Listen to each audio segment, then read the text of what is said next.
painting project in watercolor. I have a piece of 6 by 12 inch Fabriano soft press on 100% cotton paper, and I drew on that with a mechanical pencil. That way it's a nice, precise, light drawing. Don't use a lot of pressure. You don't want to mark up your paper and make indentations in your paper. So I just drew on a simple little sketch here of I don't know if it's a hyacinth or some lilacs in a little pot, kind of a little ivory colored pot, and we're just going to do this particular one of the 3 flower pots that I show in the title today. The process is pretty much the same with all 3 of them, the way that you build up your flowers and your leaves, and you can change the pot to any shape you like, any color you like. It's just kind of fun dropping in the color, watching it go and spread across your paper. So I thought this would be a fun little project for spring.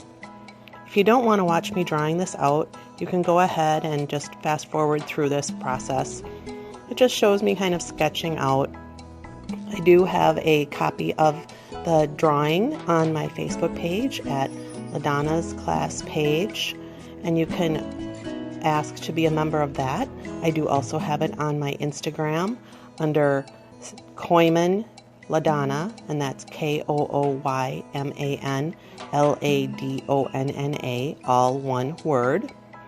But like I said, I'm just drawing out my basic sketch here, so I know my flower placement. I like to work in 3s, so we have 3 bunches of flowers, and then the 1 pot, and then some leaves.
So there we have the finished drawing. Here's kind of a scan up and down of it, but like I said, it is available on LaDonna's Facebook page as well as my Instagram. Today we're going to be using the St. Petersburg White Nights watercolors. I really like those. They're nicely saturated and they are a semi-moist type of paint, a little bit more in the Eastern style of a Gonzai, so they are very easy to activate. First I give them a spritz with some water, then I'm going to wet my entire little pot and use a very, very thin mix of Paynes Grey, and I'm just dropping that in on my wet paper and my wet pot. I actually want to have different gradients of moisture, so that way I get kind of some crackling look and some of that kind of cauliflower look. Normally we don't like to have that, but for this I think it kind of lends some texture to the finished pot, and you don't want it to just look too smooth, more pigment in it. And I put that around my edges and up underneath the lip of the pot and down at the very base of the pot.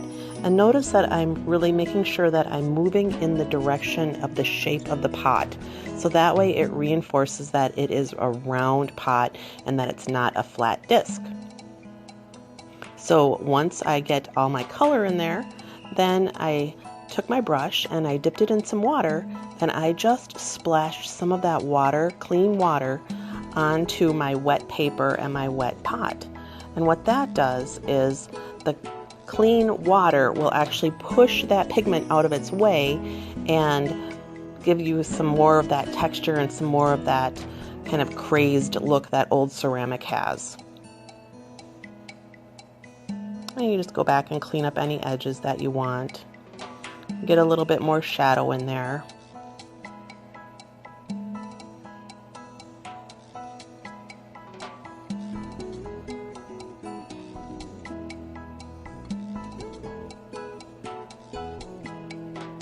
So right now my paper has a little bit of moisture in it, but it's soaked up most of it.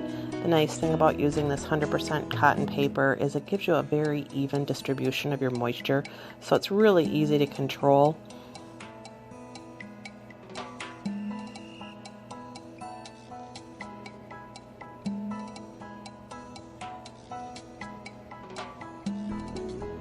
You could use a much heavier application of color, whatever color you like for your pot, and take your paper towel and just kind of blot it up, and that will there again give you some of that fun texture that we're going for. We just don't want our pot to look brand new and smooth and even all the way around. We want it to have some of that extra texture in there. So now I'm going to start working on the flowers, and this is a wet on dry technique. And I used a color that's Cerulean Blue, which is kind of our favorite sky color, but it makes this beautiful, slight, warm tinted blue. And what I did was I loaded up my brush with that Cerulean Blue and kind of a medium type mixture of it as far as pigment load. Then I tipped the very tip of my brush while it was wet with some Ultramarine Blue, which is a little bit darker. And then I went into my shape and I kind of used a little dab and swirl technique to give us the impression of some little clusters of blossoms. So once I got the base part down, the heaviest part, the bottom part of my flowers filled in, then I just picked up a little bit of water on my brush. I did not clean it out and I did not pick up more pigment, just a little bit of fresh water, and I kind of used the same type of stroke and filled in the top probably half or so of my cluster of my flower. So that way you can see the color distribution between the heavier, darker at the base of the flower and the lighter, softer, more transparent of the color towards the top of the flower, which of course lightens the pigment and makes it look like it has a highlight. So I did that for all three of my clusters of my flowers. Now you'll notice the top two clusters of flowers, the one on the right and the one at the very top, I have facing upwards. And then on the cluster on the left, I have it facing downwards. And that I just did for some interest and because there again, that one's facing downward. The bottom part of the flower cluster is actually towards the top of the painting. So I filled that in a little bit darker, a little heavier pigment load. When I started to run out of my paint on my brush, I just dipped it in a little bit more water and spread it around with my dirty brush and the paint that was already on my paper.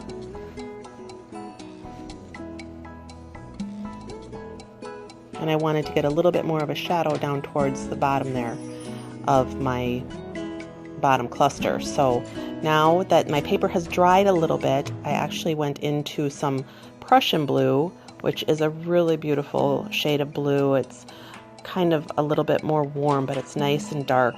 So I went in and made a fairly heavy mix of that, and I go back into each one of my clusters and I add in some heavier shadows in between my little flower clusters. So what you want to do is kind of dab and twist and push your brush. You don't want to do springy curlicues, and you don't want to do polka dots. They need to be touching each other.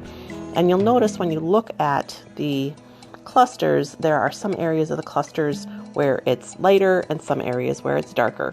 And that gives you the shape of the cluster with shadows, but it also gives you some differentiation between the concept of there being little flowers kind of attached together to make this cluster up. Once again, notice it's not polka dots that are evenly distributed and don't relate to each other. It's an area of darkness and an area of mid-tone and an area of lightness. And that's what gives you the shape that forms the kind of conical shape of these flowers.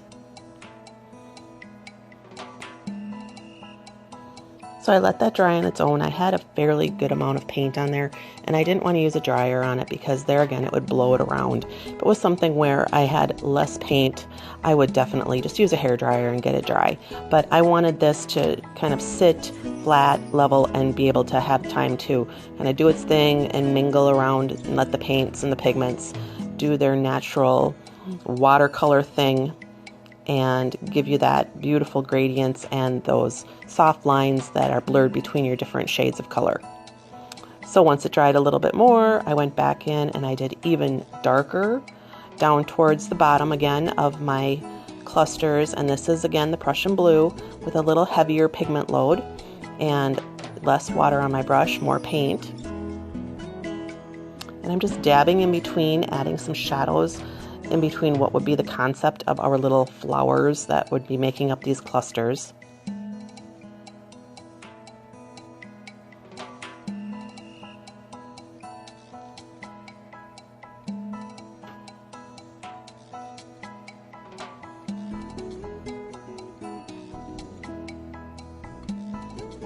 Make sure that when you do this that you're preserving some of your white and you are not filling the whole thing in so it's an even homogeneous color.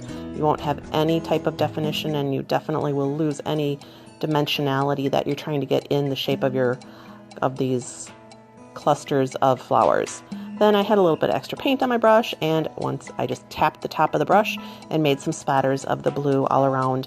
I did avoid a little bit the pot, but I wasn't super conscious of, blocking it off or anything. I just did the splatters more around the edges of the flower.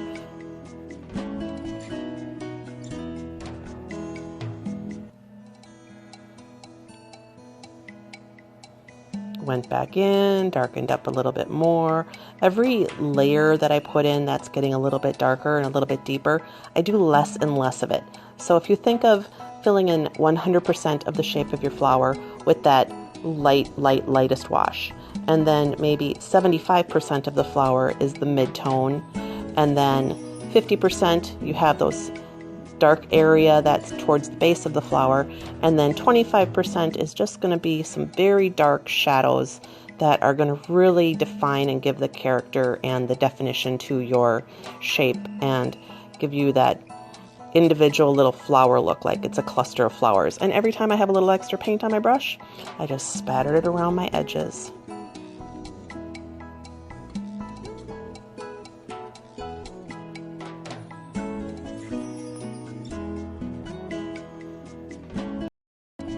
So I wanted to warm up some of the areas of my pot now that it had dried, And what I did was I used a tiny little bit of warm brown with my Paynes Grey, kind of a burnt sienna, or excuse me, raw sienna, which is kind of an ochre color, a little bit in with my Paynes Grey, and I just did a couple little swipes of that on the highlight, the roundest part of the pot that would be facing you. And as you can see, I just can't lay off from going back in and putting a few more shadows in as it dries. The paint definitely lightens, which you know is what happens with watercolor. So I just kept going in with a little bit more of my Prussian Blue, re-darkening some of those areas as they dried. I could kind of see where I was at.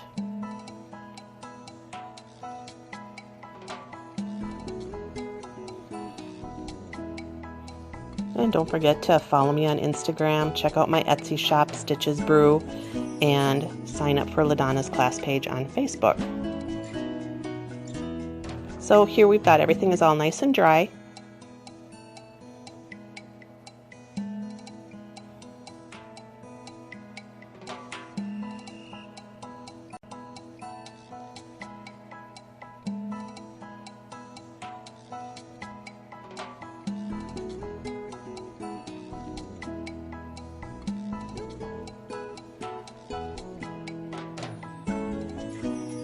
Oh, and by the way, I did do that with my number 6 brush. I did the pot itself with the larger number 10. I always like to use the biggest brush that will work for the job. I think you get the best looking results. If you keep going into those tiny, tiny little brushes, like is kind of a bad habit, I think, then you get this really fussy look and you don't fill up the paper with a consistent layer of color. So now we're going to go and fill in our leaves, and I mixed a nice bright green that was on my palette already. It is called grass green, and this again is a wet on dry technique. So I just mixed up a nice amount, you can see it on my palette, of that green, and I put it into filling in the whole leaf area I had drawn.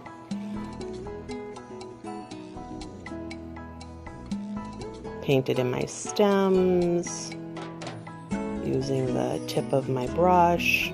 These brushes are a snap brush by Princeton. They have a nice point on them. They also are a little bit more firm, so you get a little crisper line. They don't hold as much water, so they are great for beginners because it's more difficult to kind of overdo things.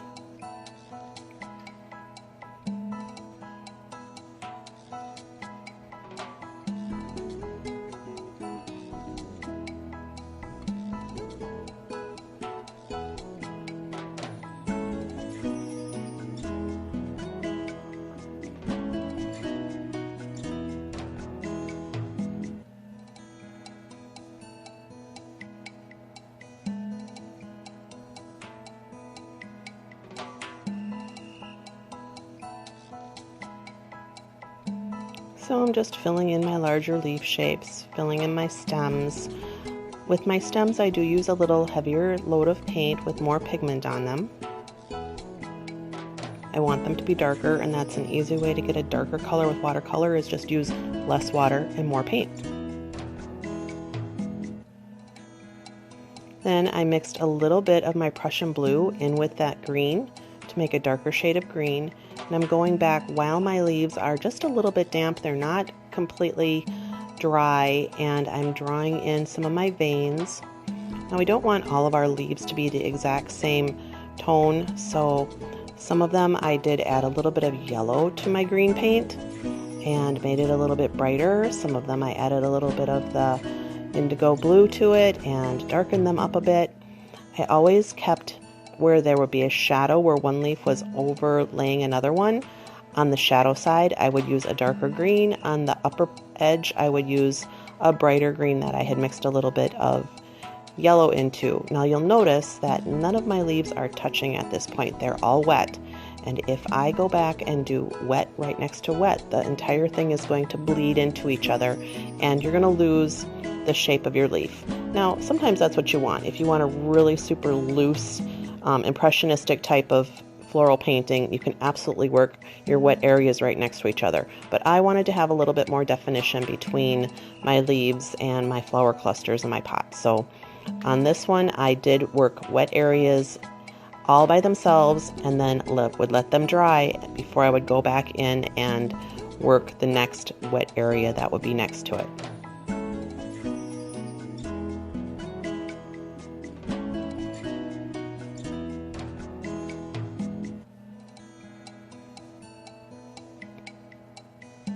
So I'm just continuing to put in some of my stems. I put in those little applets that are coming down from the bottom of the flowers. That's the part of the calyx that holds the cluster when it first comes out as a bud, and then those open up and fall downwards as the flower gets bigger. I just did that with one stroke as much as possible. I would load up my brush with a nice amount of paint. I would put the tip of my brush at the base of the flower. I would push my brush down so it was flat, slowly drag it for just a little bit, maybe 1/8 of an inch, and then began to lift up my brush kind of like a plane leaving the runway to give myself a nice point as I picked the brush up off of the piece of paper. That's a great way also to do a simple one-stroke leaf. The bigger the brush, the bigger the stroke you're going to get.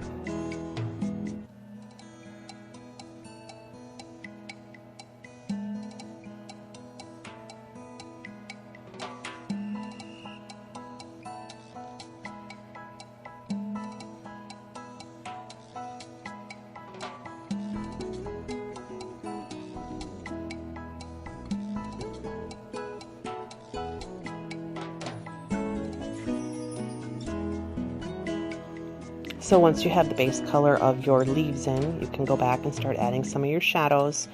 There again, this is on a semi-wet paper, I guess I would call it. So I added a little bit more of my blue to my green to darken it, or if you have a palette that already has a dark green on it. This particular palette has a really nice dark green that is called green black, and I use that quite a bit for shadows on leaves. Make sure that you don't have too much paint on your brush, and make sure you don't have too much water on your brush. So you're going to get some paint on there, put the color in, then you're going to tip your brush in some water. Make sure that you use that paper towel and get that extra little drop off the end, and with that damp brush just go ahead and spread out that dark shadow color. It's great how it just moves for you on this type of paper. When you've got this 100% cotton paper, you have a lot more control over your pigments and where that paint is going to go. If you use a cellulose paper, it dries very unevenly, and that has to do with the type of sizing that they use. With this 100% cotton paper, they usually will use a gelatin-based sizing that's actually an internal sizing. It's not just sprayed on the top. On those cheaper cellulose papers, they just use a starch that is sprayed on the outside of the paper. So it's not always even, and it definitely dries a lot more quickly. That way you don't have as much control over what you do with that pigment once you put it on the paper.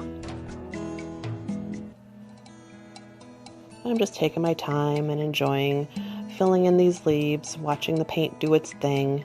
Just kind of like coloring like when you were a kid. It's just very relaxing. We're not in a hurry, or it's not a race or anything.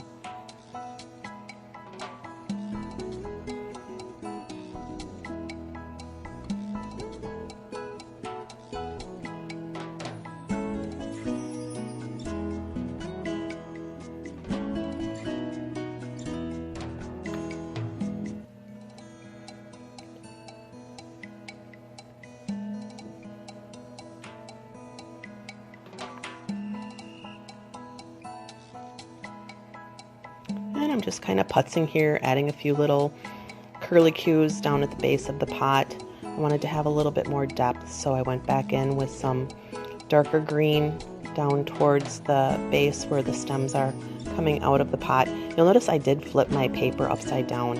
I do tend to do that a lot. A lot of artists will tape their paper or their picture down to the table or a working surface. I have a little bit more trouble with that, because I personally like to move my paper around so I can get a better angle, and I'm more comfortable pulling a stroke than pushing a stroke, so that way if I'm always have the paper where it can move around, it's easier for me. I don't have to contort myself to get the paint to do what I want. I will bend it to my will, not the other way around.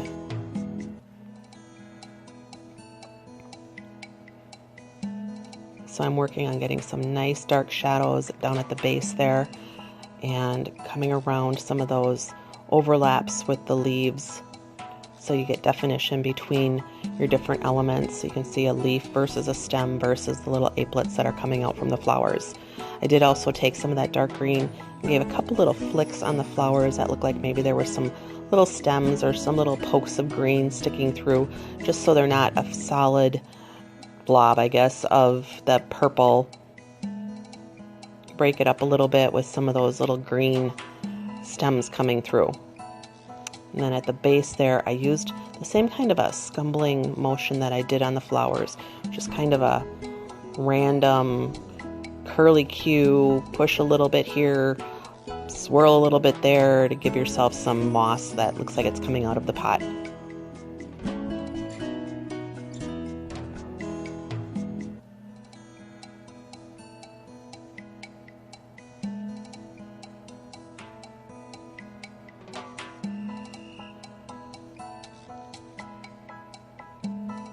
And I'm just going back in and redefining some of those dark areas. The same type of technique, loading up my brush with some of that darker green, putting the green in, washing the brush out a little bit, not entirely, taking the brush, tipping off that little bit of extra droplet of water, and then going back in with that damp brush and moving that paint around.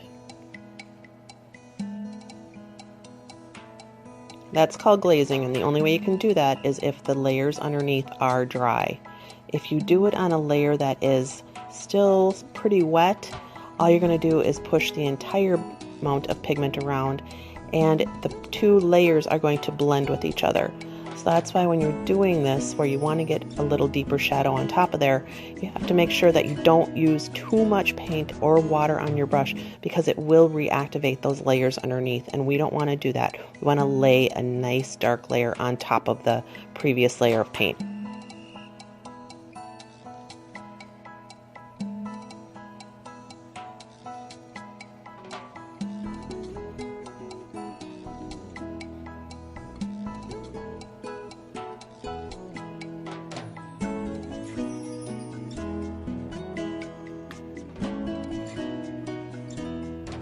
Oh, and again, just like always, I gotta get a little spatter in there.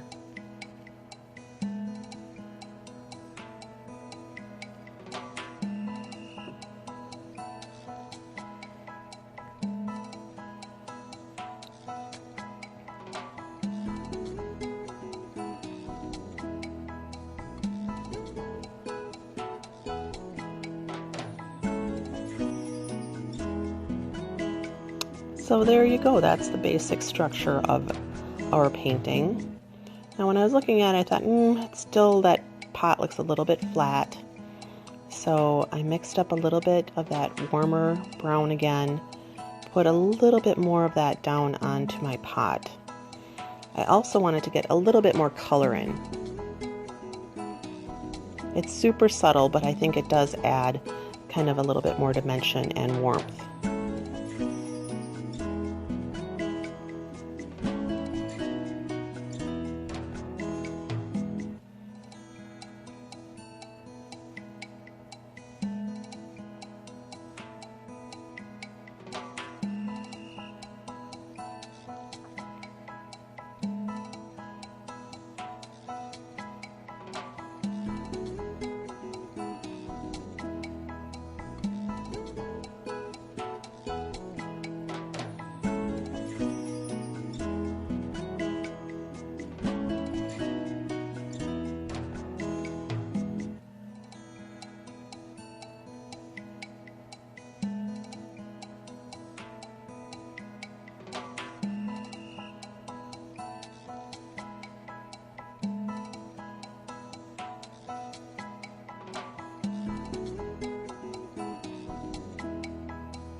Alright, so when I got my pot the way that I liked it, I did, of course, go back in with my Finetec paint and we did a few spatters with that. So I used the iridescent white, and then I also did use a little bit of the darker blue purple that is also on that palette. I love these Finetec paints. They have a ton of mica in them, and they just don't show up as well on camera as they do in real life. But trust me, they are so shimmery and beautiful.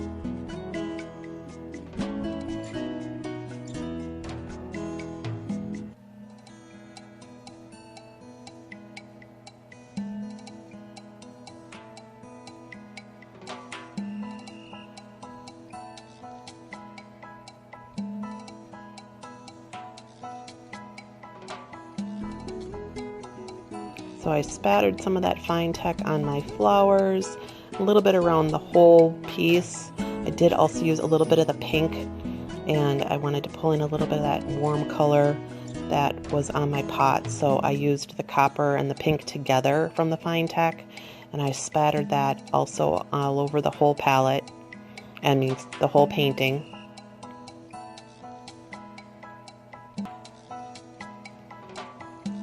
And you can just see some of that shimmer from those Finetec's.